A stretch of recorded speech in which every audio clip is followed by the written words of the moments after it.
Welcome back, Comic Crook fans and Comic Crook family.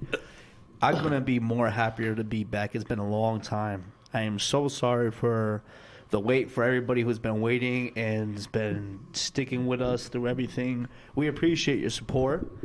And Keith, how you feeling today, man? Not too bad, man. You know, like I said, well, like you said, you know, it's been about almost 3 weeks since we got to record again. But that's okay. You know, like quality content takes time. That's right. You know, and both of us had kind of shit going on in our lives, and if we recorded then, it probably wouldn't have sounded good. That's right, man. Yeah, we wouldn't have been in the right headspace. That's right. I am so excited to be back, man. And I know a lot of people have been waiting, and we've been waiting. We have so much more content in store for you guys. So we appreciate, again, like, we appreciate the support. We appreciate you guys waiting. Sorry that you had to wait. And we promise to make it up to you. We promise. Yeah, we got some cool shit down the pipes. You know, Absolutely. So you want to tell them what we're talking about today? So today's topic will be about throwback cartoons. I personally am from the 90s. Well, you know, I'm from the 70s and 80s, so I've got some cool ones too. You know, like I went out of my way not to write down dates because that, like, you know, in some contexts it's cool to have the dates written down, but I don't want everybody's brain to be focused on this cartoon came out this time to this time. Right, yeah. We're talking about pop culture, and pop culture is what it meant to us at the time.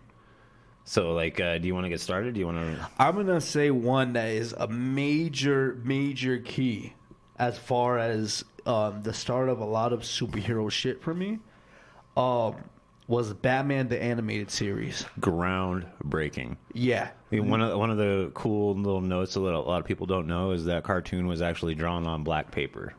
That's fucking crazy. Yeah, that's why it has the look that it has. So everything it was drawn, that cartoon started on black paper.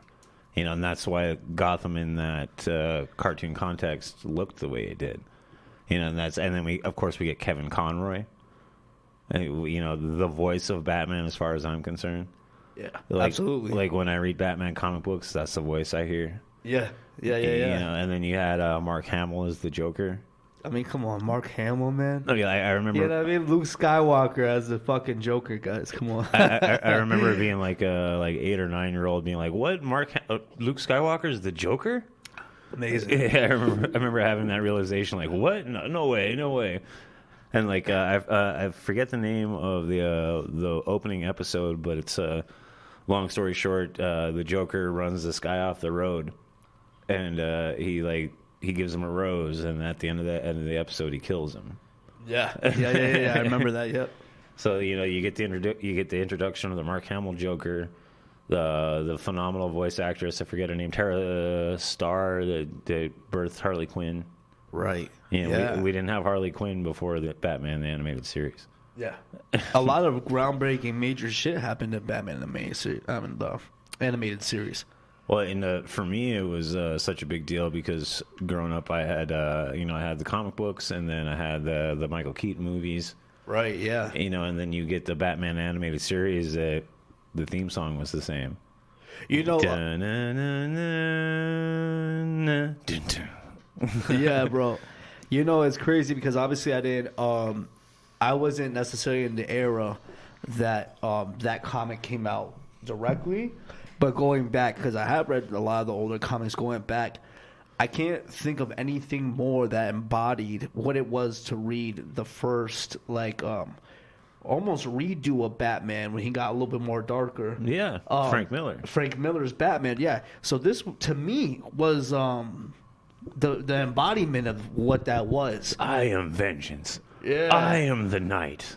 I am Batman. It's so, and then even the Gotham, I mean, please, I hope you guys go and watch Batman the Animated Series. If you haven't, treat yourself to that. As comic book fans, it will do you so much justice, and it's timeless, man. It's absolutely timeless. Well, and then the opening score was just amazing, you know. Dun, dun, dun, dun, dun, dun, dun, you know, and he's like fighting the bad guys, and it's just all flashes, and and I actually saw in an interview that was actually the pilot for the original episode, and then they cut the pilot down to the opening sequence. That's fucking incredible. Yeah. That's history, man. So what do you got on your list, man? So my first one is He-Man and the Masters of the Universe. Oh, hell yeah. Hey, that was... With Skeletor and shit? Yeah, came out in 1980. Came out in 1987. And the big thing with He-Man is it was a toy line before it was a cartoon. Right. You know, and then you had Man-at-Arms, you had Beastman, you had Skeletor, Orko, Battle Cat. Well, okay, so like you said, it started off with toys. So truly, it didn't start off with a storyline, really. Exactly. You know what I mean? So they had to take these Hasbro. Exactly. So they had to take these characters and develop a whole story that made sense. Because kids started buying these little shit pieces of plastic shaped like muscle men. Right. You Yeah. know, and then they were like, why are these kids into this? Well, we got to give them something to stay into this. Right. But, you know, and then the whole thing of, I am Prince Adam, master of Eternia, and you know, and then I raise my power sword to the sky, and what has he say? I recite the magic words by the power of Grayskull. I have the power. Yeah. Dude, I think that's like the most iconic line, especially connected to He-Man. I have the power. Well, in 80s cartoons, he was kind of, you know, He-Man and the Masters of the Universe, and then they did. In the early 90s, they did the movie with Dolph Lundgren. Yeah. You know, and that I remember. I'm pretty sure he's the same actor who did Punisher at one point, too. Yeah, Dolph Lundgren. Yeah, Dolph Lundgren. Which, we're not going to go on that topic. That was not a great movie. But, so I got right here Powerpuff Girls, and you guys can say what the fuck you Mojo want. Jojo, man. I love Mojo Jojo. You're not as high as me. If you were as high as me, maybe you could get me. Haha. Yo, you know it's so crazy. So Hulu had the classic Powerpuff Girls, and me and my wife were sitting there watching it, and we're like, "Damn, dude!" Like, I mean, it was badass when we were kids, but rewatching it, we really had another appreciation for it, man. How timeless and how much it kept. You know, wasn't sugar and spice and everything nice. And then the Chemical X. Yeah, the Chemical X. He knocks into the Chemical X, everything done, and it makes the Powerpuff Girls. There's an episode that actually exposes the real reason how they got created. And Mojo Jojo, before he became Mojo Jojo, was the fucking professor's monkey. And he by accidentally pushed into him something like that. So he by accidentally created the Powerpuff Girls himself. So at the end of the whole thing, he's like, "It was me. Oh. It was me. It was me." And he's like blinking out. It's so fucking funny. I always love Mojo's. Yeah. Dude, it's such a classic, man. I don't think there's much to say other than that, man. Well, Powerpuff Girls, you know, it was especially in the 90s when I was in high school. A lot of the rave girls were super into them because they were colorful, and, you know, and they were powerful women. You know, they still are. You know what kind of blew me the fuck away? So I was watching the episode, right, of Powerpuff Girls, and there's a female, like feminist type villain in the show, and they try to like manipulate the Powerpuff Girls to let her go. And so they mention, oh, like, have you ever heard of any women superheroes? And mind you, this is the 90s, really like kind of like, again, timeless messages and timeless stuff. Do you know any superheroes that are women that get recognized? And then like, oh, well, Batman and Superman. And then, no, Batgirl and Supergirl and da.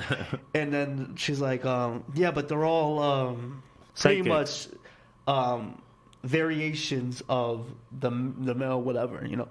But the reason I brought that up is I completely forgot that in a way, because it is Cartoon Network, which was Warner Brothers, in a way, and they mentioned a whole bunch of other DC characters, I was like, oh shit. In a way, Powerpuff Girls is in the same world of some of the DC characters. Well, if they're Warner Brothers, you know. Right, exactly. But it didn't hit me, I guess, until I was watching that episode. I was like, oh, shit. So this is slightly tied to some of the characters and stuff. I have the hardest time not going to Mojo Jojo. Ha. It's classic, bro. Classic. What you got next, brother? Thundercats. Thundercats, ho! They've been talking about doing a live-action version of this shit for like 20 years. Who would you pick as a live-action Lion-O? You know what I'm going to say. Carl Urban? Vin Diesel. Oh, Vin Diesel, yeah. Vin Diesel, man. I thought he was supposed to be Lionel for like 20 years. Yeah, man. well, and they did a reboot in the mid. It was like 2010. Right. Yeah. And it just didn't look right. They tried to make him look too human. Try to take away the whole cat thing. Right. Yeah. But, you know, the main villain in Thundercats, his name was Mum-Ra, and I still have that action figure somewhere around here. Yeah, man. But, you know, like, I remember the thing about Thundercats in the 80s, it was just so cheesy.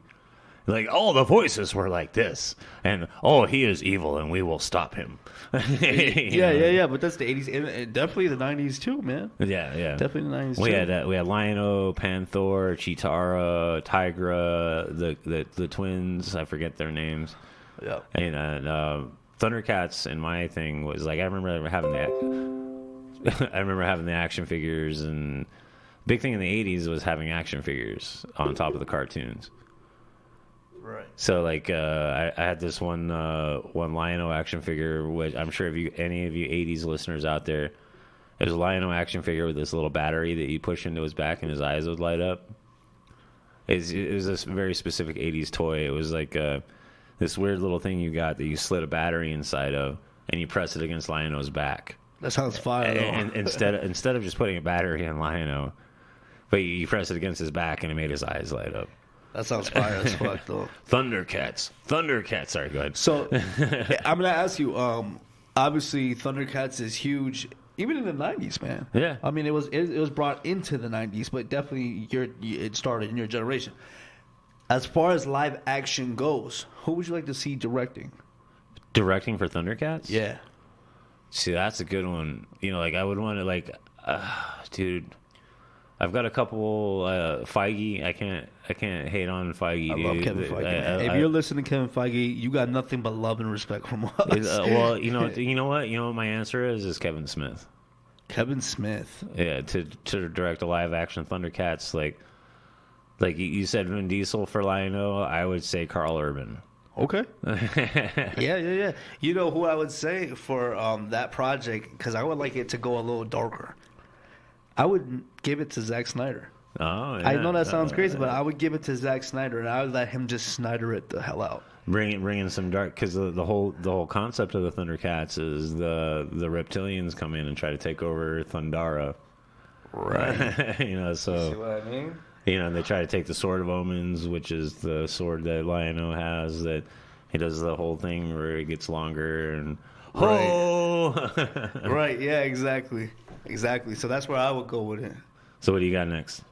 So I'm gonna kind of name a few of these, man. I got a whole big list, man, but kind of just honorable mentions and stuff like that. So I got Courage the Cowardly Dog. That was a good one. I love that. Billy and Mandy. Loved Billy and Mandy. That was fucking sick, man. Yeah. That was so cool, and it was so different for the time. And I mean, it there was was dark, too. I was just gonna say there was dark cartoons, but none of that in that manner. Yeah, very cool, man. I'm gonna get straight to the ones I'm like super excited to talk about, bro. I loved the fucking X-Men. Oh my god! I feel like we talked about this in a previous episode, but there's a moment. Spoiler alert! If you haven't seen Miss Marvel, okay.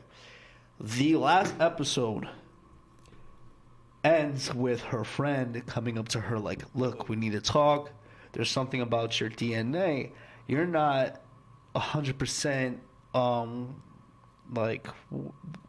don't know the name off the top of my head, but pretty much it's a lore from Middle Eastern origins. He says, you have a mutation, and in the background comes, bro, I freaked the hell out, bro. And there's I'm talking about now, and I got chills all over my body, brother. The same way that was my reaction when I heard it, you know what I mean? Because how iconic, right? Right. I mean, for me, dude, like the X-Men, the animated series, right, was fucking groundbreaking. Hell yeah. Because they had all these comic book cartoons going on for years, but this is the first one that was comic book accurate. Right. You know, they did the Mutant Registration Act. They did Genosha. They did Prometheus. They did the Phoenix Saga. Right, man. You know, the Apocalypse. You know, thing, the Age of Apocalypse. The 4 Horsemen of Apocalypse. Yes, sir. They even did Days of Future Past. Yeah, they did. Yeah, you know, where you meet Bishop and you know, Disney Plus is getting ready to do X-Men 97. Right. Which is all the same voice actors except for the guy that played Cyclops because he passed away. Right. So do you think this X-Men 97 is going to be pretty much... It's clearly going to be the reboot of the 90s series. Well, it's not a reboot. It picks up from the last episode. But do you think it will tie into MCU canon? If it can. If Feige and all these guys are like, okay... Right. Because in my thing, the MCU, what they're going to do is Krakoa. So where it's this whole mutant island where... If they die, they are reborn, and Professor X and Magneto run the place, and it's this whole mutant haven, which for me and my generation is like, what, like what, like no, like the world hates mutants, and the only mutant haven is Xavier's Mansion or Asteroid M. Right. Yeah. You know, so like Krakoa. Like for me, you know, I'm gonna get some hate from the Marvel fans out there, but Krakoa seems lazy. It just seems lazy, you know. It's a way to like, okay, if this mutant dies, they're just reborn in a pod and brought back up, and they retain all their memories, and yeah. Yeah, I mean, I agree to an extent because obviously, particular deaths are supposed to have impact, right? Well, like the death of Wolverine. Exactly. Which I still don't agree with because Logan is like my top like maybe 4 favorite characters of all time. I know, and that connects to Deadpool 2, which we'll have to talk about at some point. I mean, Deadpool 3. I'm sorry, Deadpool 3. But my thing was that, you know, deaths should be impactful in the sense that it's supposed to hit, right? So for the MCU, for me... like Tony dying. That's exactly where I was going. Yeah. You felt that. You felt that. Watch because he was in Far From Home. He was in the movies for 20 years. Yeah, man. He started the MCU. 20 years. Crazy. Watch Far From Home, man, and feel what it shows you. What's the world without Tony? You know what I mean? It's deep. And not to get off track and everything like that, but yeah, so the X-Men, first of all, the X-Men has probably some of the most interesting characters. And the best goddamn cartoon theme song of all time. Yeah, you're damn right. You're damn right.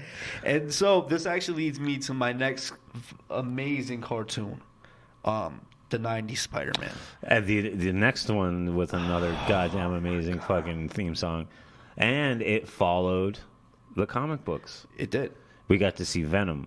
We got to see Carnage. We did. We got to see the Sinister Six. Yes, sir. And, you know, we got to see the death of Mary Jane. We got to see Secret Wars. The Secret Wars. We got to see the multiverse. The Clone Saga. Yeah, you're right. We did get to see the multiverse. Yeah, with Madam Web. And the Spider Slayers and correct, Alistair Smythe. You know, like incredible. Yeah, you know, like I got goosebumps. Look, see it? It's legendary. It's so iconic. It's one of the most. I go back and I watch it all the time, and it's so underpraised. Spider-Man, radioactive Spider-Man. Bro, so underpraised. It's so underpraised. Well, it's the only acceptable theme song since the '60s one. Right. You know, is he strong? Listen up. He's got radioactive blood. You know, like it's the only one that's like acceptable since then. And the crazy thing is, there's episodes where it crosses over with the X-Men. Right, where he fights Wolverine in the graveyard over his friend. I can argue with people that probably the Spider-Man show showed us the first blueprint to the MCU. 100%. As much as there were so many different characters that popped up and crossed over. You got to see X Factor. You got to see Warlock. You got to see Excalibur. The Beyonder was in it. Well, okay. Dr. Doom. The fact that Beyonder and they did Secret Wars. I mean, talk about such a huge endeavor for a 90s cartoon. Yeah, I mean, they take it, and it's fucking phenomenally done, dude. Yeah, dude. It's phenomenally done, bro. They get into Ben Grimm wanting to stay behind because he gets to be normal there, and right, you know, they break into Doctor Doom's facility, like with the Reed Richards, the Kingpin.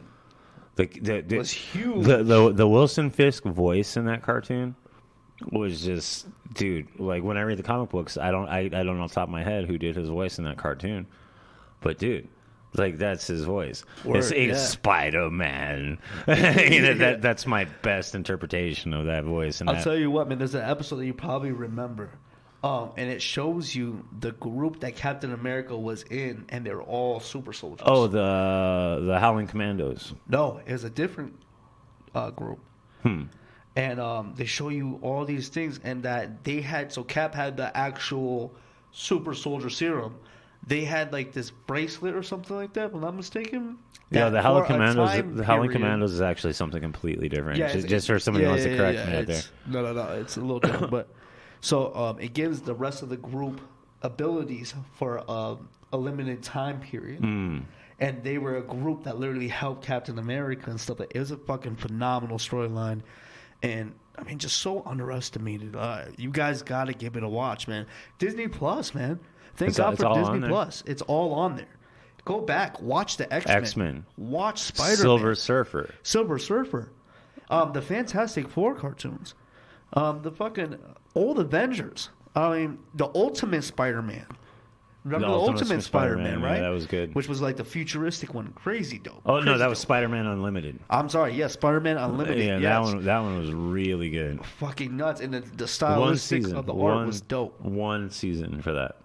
You know, to me, that was probably the most visually Jack Kirby. Oh, and I don't think it was Jack Kirby who did the art, but it was definitely in honor of Jack Kirby. What's his style? Definitely, because it just screamed out Jack Kirby with like the extra thick shadows and the colors being so vibrant, right, and like the thick jawlines. Yes, man. Yeah.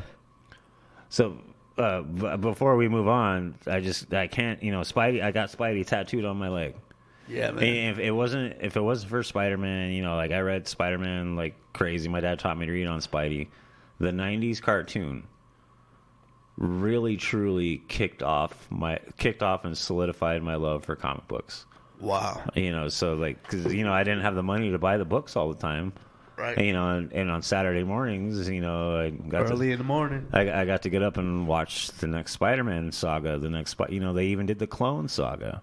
Yeah. But we're gonna move on because we're gonna talk about Spider-Man all night. But seriously, guys, go and do yourself a favor. Go on Disney Plus. Watch the old Spider-Man. See what we're talking about here. So my next one I have is Roughnecks. Ooh. Did you ever watch Roughnecks? I have. It's the Starship Troopers cartoon. Yeah. And, that one, because I have this whole vein that I want to talk about of 90s cartoons based on R-rated movies. Yeah. The Roughnecks cartoon was one of the 90s first attempts at CGI. And it was just so good. If you guys have any, interest in Starship Troopers, any of Robert H. Heinlein's writing, go check it out. It's so good. Right. Like one of my favorite, I don't know why this popped into my head, but one of my favorite lines from the cartoon is the Roughnecks, Ratchak's Roughnecks, get a robot to come and join their platoon, and they talk like Roughnecks, and so Roughneck is basically a Marine, right? Yeah. So they're getting under fire, and they're like, okay, he's like, okay, apes, time to beat feet, and the robot goes, striking one's pedal extremities would impede running away. You know what I mean? Yeah. So. But just to stay on this '90s kick of R-rated cartoons, real quick, we had RoboCop. It was called RoboCop Prime Directive, and it was I don't know why the '90s got away with making cartoons out of R-rated movies. Maybe we were just raised different. Yeah, it's a different era for sure. Yeah, and then we had the RoboCop Prime Directive. We had Rambo. Yeah, the Rambo cartoon. We had Conan the Adventurer. And then we had the Toxic Avengers cartoon. Oh, yeah. But the cartoon was called Toxic Crusaders. So I wanted to stick on that because nowadays, if they tried to make a cartoon out of an R-rated movie, it would not go anywhere. Oh no, not at all. Way different generation, man. Way different generation. Conan the Adventurer. That's stuck in my head. And the funny thing is, like, he would hit somebody with a sword, and they would just go flying back. So that would probably have cut somebody in half. Yeah, probably. Or and then RoboCop would shoot somebody with a bazooka, and they would hit the ground, knocked out, and he'd be like, "Crime doesn't pay." Yeah. So what's your next one? This one I know you're gonna love that. Bring it up. The Spawn cartoon was fucking amazing. Keith David as the voice of Spawn. Yeah, man. Yeah, it was so good. And one thing I loved about that cartoon is Todd McFarlane did an intro to each one.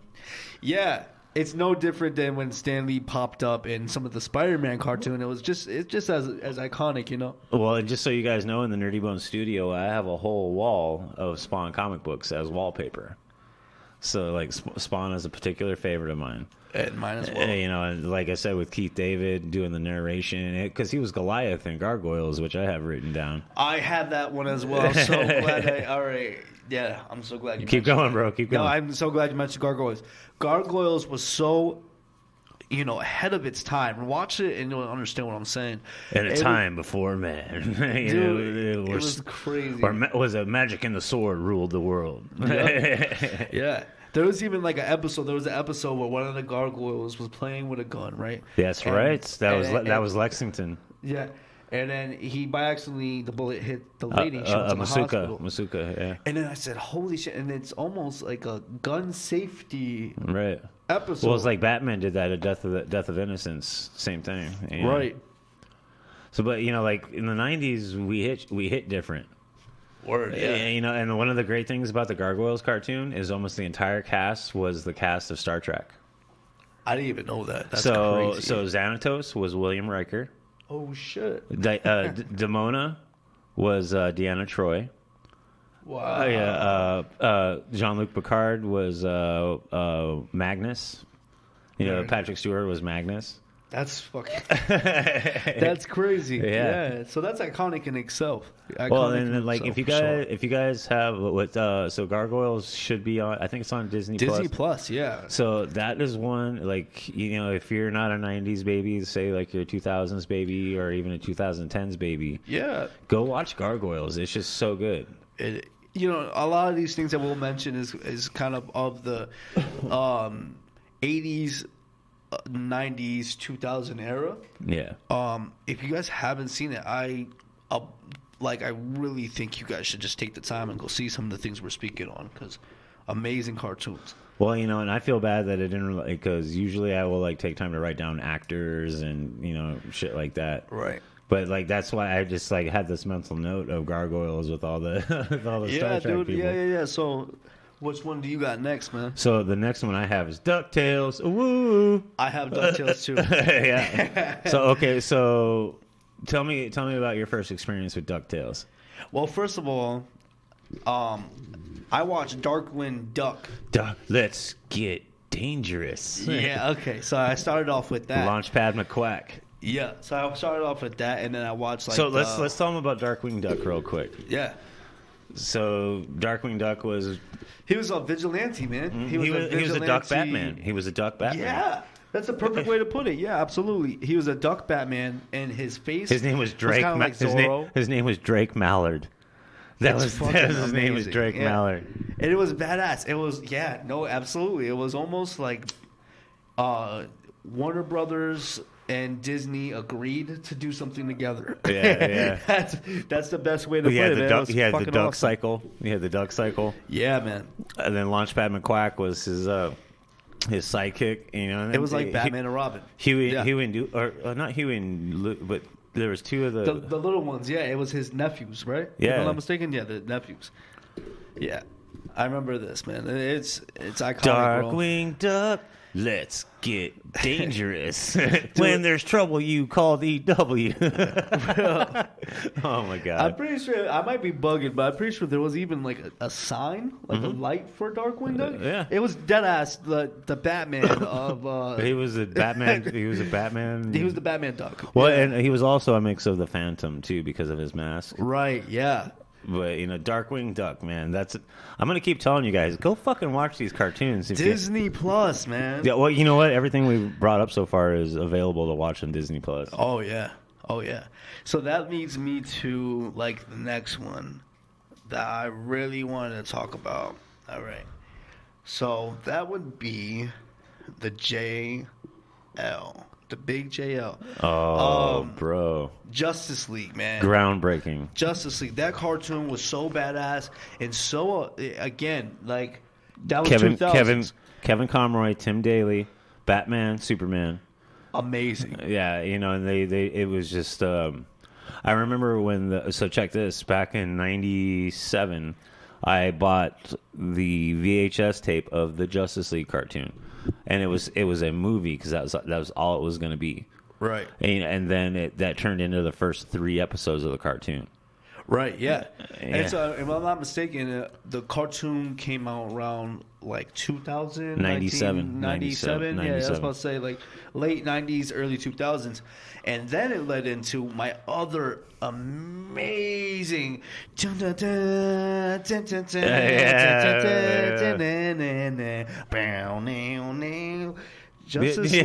Unlimited, bro. And then you get to see like Blue Beetle, you get to see Booster Gold. You get to see a elongated man. Like that's everybody. Justice League Unlimited. Like here's my thing: is I'm going to go on record is like I love Marvel, I love DC, I love comic books. DC has just more interesting characters. There's just a myriad of more interesting characters in DC. In his opinion. In my opinion. I have to say, in my opinion. But, think about it. Like Booster Gold. Like I said, Booster Gold, Elongated Man, Black Canary, Stargirl. They had some Watchmen characters in there. They had, Rorschach. They had everybody. I mean, everybody. Even Static Shock. The Question. Huntress. Green Arrow. Yeah, man. Speedy. Arsenal. It was so for those who do watch some of DC and who are not familiar with this cartoon, let's put it like this: it was Young Justice. It's a good way to get into DC. Titans mixed with the regular Justice League, mixed with literally everything DC related. I mean, they had everything they had. They threw at the wall and see if it stuck. Absolutely, and it did. And it did. It was fantastic. Well, like. JLA Unlimited was the first time I saw Blue Beetle. Straight up. First time I saw Blue Beetle. And the thing is, they had both the Blue Beetles. It started with the classic one, and then it showed the Hispanic one. I forget his name at the time. Tommy Reyes. There you go. So, okay, so this is my next one, and I'm surprised we haven't said it yet. All right. OG, Teenage Mutant Ninja Turtles. Oh, bro. Yeah. So... Ninja Turtles is so iconic in every way. I don't even. Well, they've been around for close to 40 fucking years. Yeah, man. And the original OG comic book, they were dark. They were, hell yeah. In the opening cartoon, in the opening comic book, Splinter dies. In the original opening comic book, Splinter dies, and they just kind of give a quick rundown of who Splinter is. And the whole comic book is black and white. Other than the 4 turtles' red sashes, they all wore red. In the beginning, yeah. And the only way to differentiate them was their weapons. And one of the things that I loved about the original comic book, I'm going to go on a tangent here. Give me a second. Go ahead. Do your thing. So one of the things I loved about the original comic book is Splinter. Like if you read the first opening pages, Splinter gives them their weapons based on their personality. So starting with Mikey, Mikey's chaotic, so he gets the nunchaku. One of the most difficult weapons to control. Right. Raph is so in your face and aggressive, he gets sais, which are defensive weapons. Right, yeah. And then Donatello, he's all about technology, so he gets a stick. And then Leonardo gets the only weapon that is made for killing. And that is to teach him restraint and control and leadership. So, yeah. But anyway, the original Ninja Turtles cartoon, we had Uncle Phil played Shredder.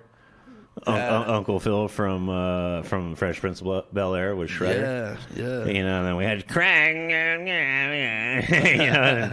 then Bebop and Rocksteady. One of my favorite lines from that cartoon is they the whole of a bank, and Bebop is like, "Freeze! This is the hiccup.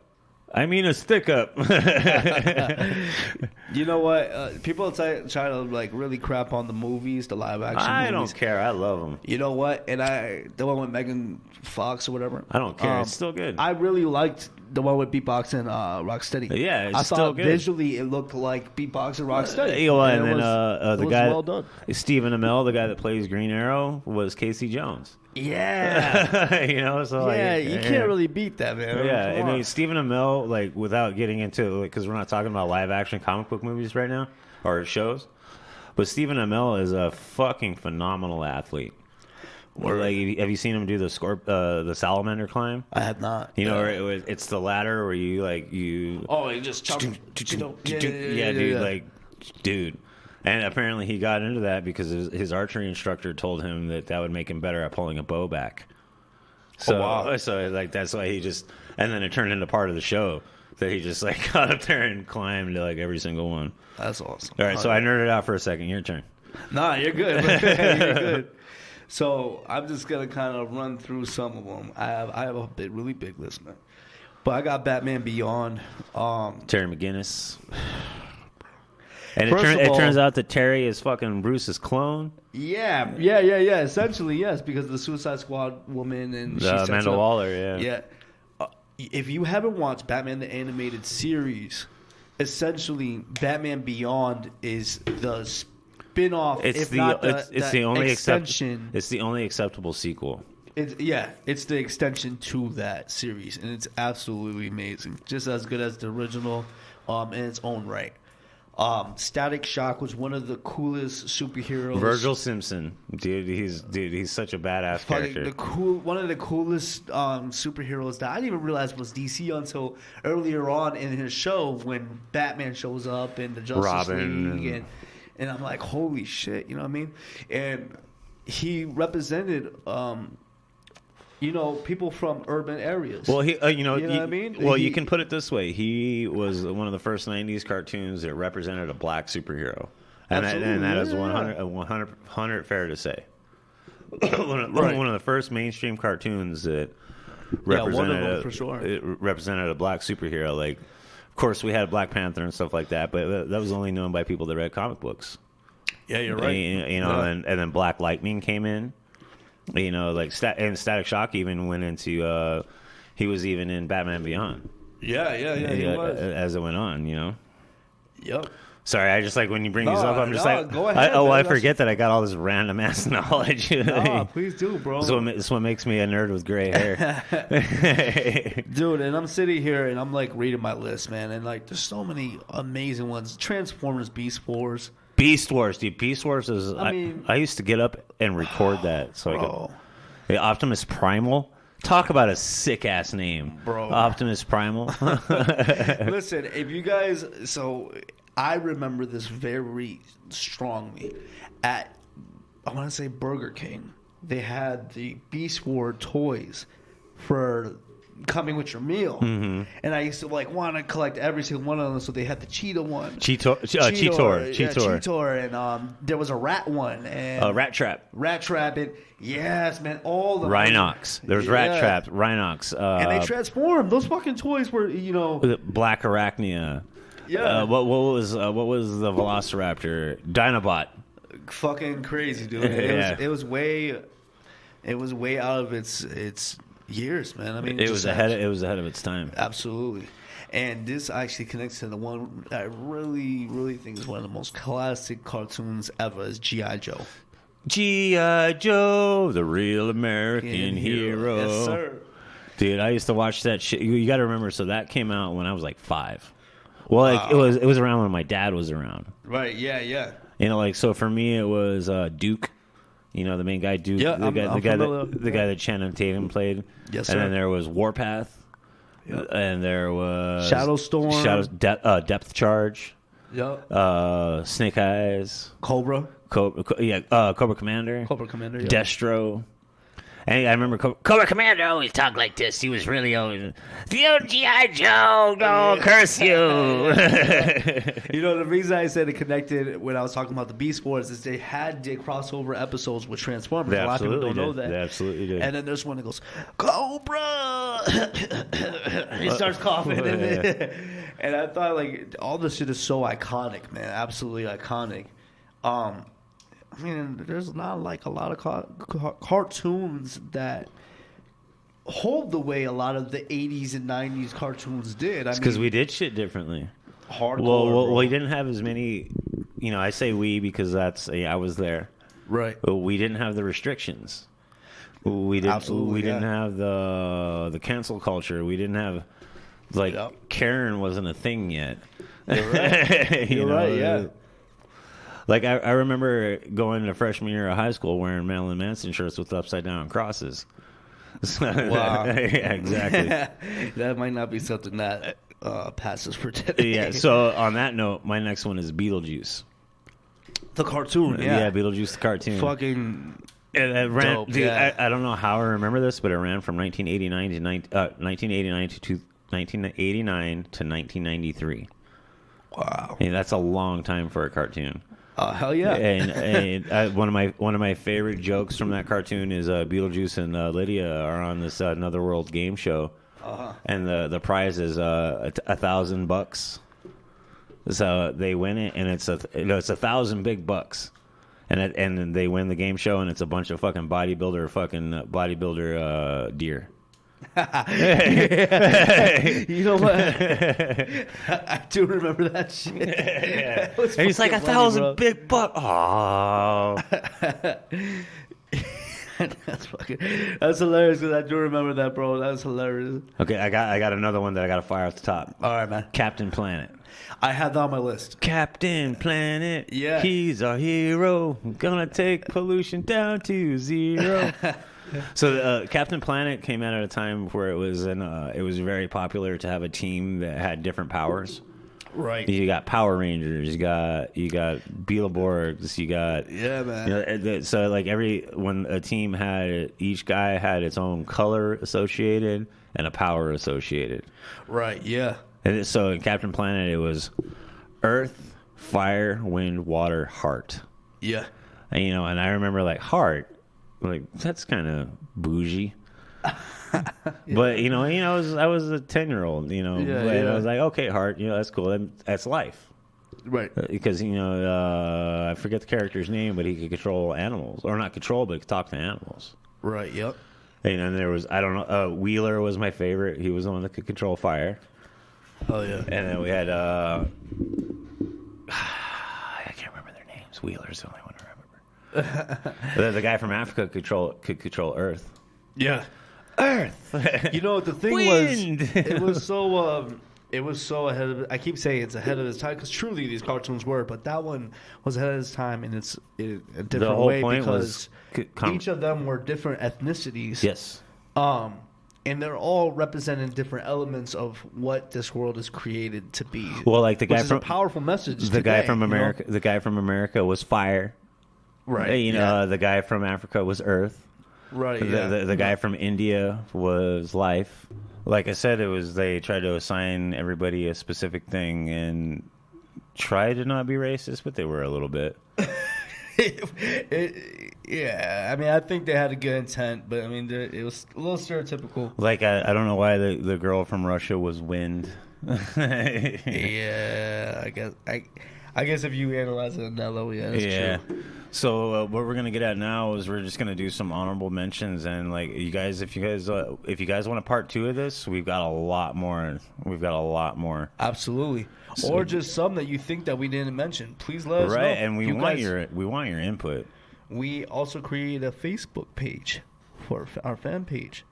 Please feel free to hit us up for anything. It's Comic Crooks at Facebook, right? Yeah, Comic Crooks. Yes, sir. Yeah. And then we just put together our YouTube channel for tonight, which you guys will see here in a little bit. But correct. So I've got a couple quick honorable mentions and a couple from you, okay? Yes, sir. All right, so Beavis and Butthead. Yeah, Beavis and Butthead kind of was a generation defining thing. For sure. Ren and Stimpy. I have that, yeah. Yeah, Ren and Stimpy. Tailspin. Okay. You know, that was right on the whole Darkwing Duck thing. Yep. Cow and Chicken. The Real Ghostbusters, which was the first Ghostbusters cartoon. Right. Eek the Cat. You ever see Eek the Cat? Yes, I did. Yeah. And Pirates of Darkwater. Wow. Yeah. Okay. Yeah, so I got Voltron. Voltron. Yeah, I got... The Galaxy Defender. Hell yeah. So I got Star Wars Clone Wars, which was epic in its own right. I have Samurai Jack. I got the Jackie Chan show, the Jackie Chan Adventures. That was so good. Fire. The Men in Black animated series, which was as 90s as it gets. Yeah. The Gundam, which animated, I love that stuff. I watched Gundam Wing a lot. That was the one I watched a lot. Yeah, hell yeah, bro. And The Tick. The Tick. Dude, The Tick was one of my personal favorites. Like, we just spent 6 months in prehistory. We just got back and we've only been gone for 3 minutes. How does time work? Never mind. So, and then Ed and Eddie. Yep. It's one of those, I think, to me, it was the 2000s Beavis and Butthead. Yes, it was. You know what I mean? It was on that level. And then I think one more honorable mention here is classic Scooby-Doo. Yeah, I had gummy bears for my last one. Yeah, there you go. There you go. So go ahead, hit us up for any suggestions. We got John Layman coming up soon. Yes, sir. And so we should be having also a very popular MC who's very talented and touches the mic, and a very humble dude, and that's Mars One. If you don't know who that is, please get familiar. His music is absolutely dope. He's raw, and he's definitely verified by Comic Crooks. Yeah, for sure. So guys, hit us up. Like Facebook. Yeah, this is we're doing this as much for us as it is for you guys. Like I always say, this is our channel, but this is your channel. Yeah. So guys, we're gonna see you next time, okay? All right, see you on the next episode. And we're out.